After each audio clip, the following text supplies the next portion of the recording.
His name still echoes across time. Julius Caesar, a man of brilliance, a man of ambition, a man who bent the Roman Republic to his will. He gave Rome victories, wealth, and power.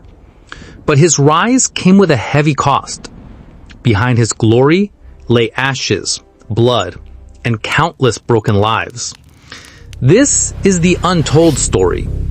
The story of Caesar's victims. The Gauls.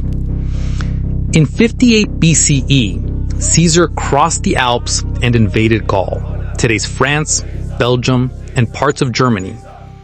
It was the start of 8 years of war. Caesar himself wrote of it proudly.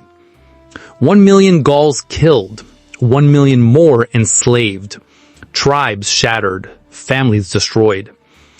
At the Battle of Alesia in 52 BCE, the Gallic leader Vercingetorix stood against him. Tens of thousands fought bravely, but Caesar's walls of earth and stone trapped them. Hunger starved them. Roman steel finished them. When Vercingetorix finally surrendered, Caesar paraded him through Rome in chains. Later, the proud leader was strangled in a dark cell. Entire tribes disappeared. The Eburones were nearly wiped from history, slaughtered or sold after they dared resist. Villages were burned, sacred druid sites looted. The voice of Celtic culture grew silent. For Rome, it was a victory. For Gaul, it was a genocide. A nation turned into slaves. A proud people erased from the map. Political enemies. Caesar's hunger for power was not only fed in Gaul, it reached Rome itself. The Senate grew afraid. The optimates, the conservatives, called them a threat. And soon, Rome was at war with itself.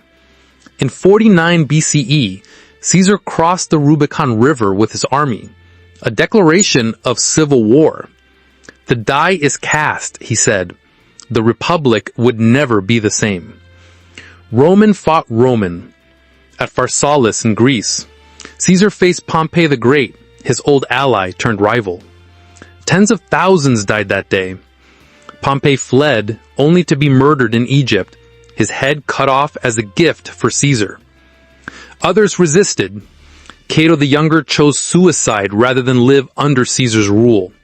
Senators were exiled, some were executed. Nobles who once ruled Rome found themselves hunted, powerless, forgotten. Even Caesar's soldiers paid the price. Mutiny was punished by decimation, where 1 in 10 men of a legion were executed by their own comrades. Imagine soldiers drawing lots, waiting to see who must kill his brother in arms, who must die by his friend's swords.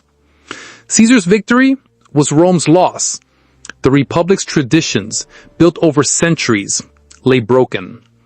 The Senate bowed to one man. Egypt. Caesar's ambition did not stop in Rome. He sailed to Egypt, caught in the civil war between young Pharaoh Ptolemy XIII and his sister Cleopatra. Caesar took Cleopatra's side. The price was blood. At the Battle of the Nile in 47 BCE, Ptolemy's army was crushed. Thousands drowned as they fled across the river. The boy king himself, only about 15 years old, sank beneath the waves and never rose again. During the siege of Alexandria, flames spread. The legendary Great Library of Alexandria, home to hundreds of thousands of scrolls, was partially destroyed. Centuries of knowledge lost forever because Rome brought war to Egypt's streets. Cleopatra survived, becoming Caesar's lover and queen, but Egypt paid the cost. Its civil war fueled by Rome's power struggles, its dynasty shaken, its people caught between giants. To many Romans, Caesar was a hero. To his soldiers, he was both a father and a tyrant. He led them across Gaul, into Britain, into Africa, into Spain. Victory after victory, but at a terrible cost. Thousands of legionaries died in foreign lands, far from home, their bodies left in mud and snow. And Caesar's discipline was iron. When legions mutinied for pay, he ordered decimation. 1 in 10 executed. The survivors forced to carry on, stained with the blood of their own brothers. They loved him. Soldiers, the time for glory is upon us. Caesar! Caesar! Caesar! My fellow Romans, we stand at a precipice of greatness. Caesar! Caesar! Caesar! They feared him, but they never forgot the price of serving Julius Caesar, the Republic. By 44 BCE, Caesar was no longer just a general. He was dictator for life. To some, he was a savior. He gave land to veterans. He reformed the calendar. He eased debts. But to others, he was a tyrant who killed the Republic.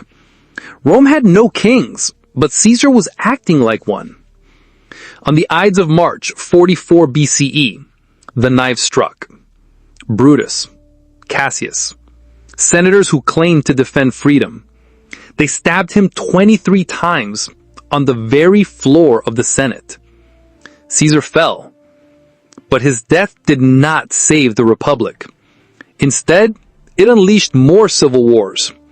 Mark Antony, Octavian, Brutus, Cassius, all fighting for control. Rome's freedom was gone forever. In its place rose an empire, ruled by emperors who wore Caesar's name like a crown. Legacy: hero or tyrant? Who was Julius Caesar? To some, he was Rome's greatest general. The man who reformed the calendar, who brought stability, who opened citizenship to more people. A genius, a visionary, a hero. But to others, he was a monster. The butcher of Gaul, the destroyer of tribes, the killer of the Republic. His name gave birth to titles: Caesar, Kaiser, Tsar. Echoes of his power that lasted for centuries. But the people who died by his sword?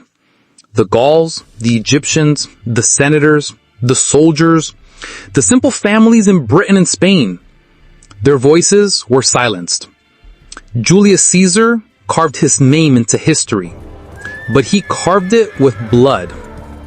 And the question remains, even 2,000 years later, was he Rome's greatest hero or its greatest tyrant?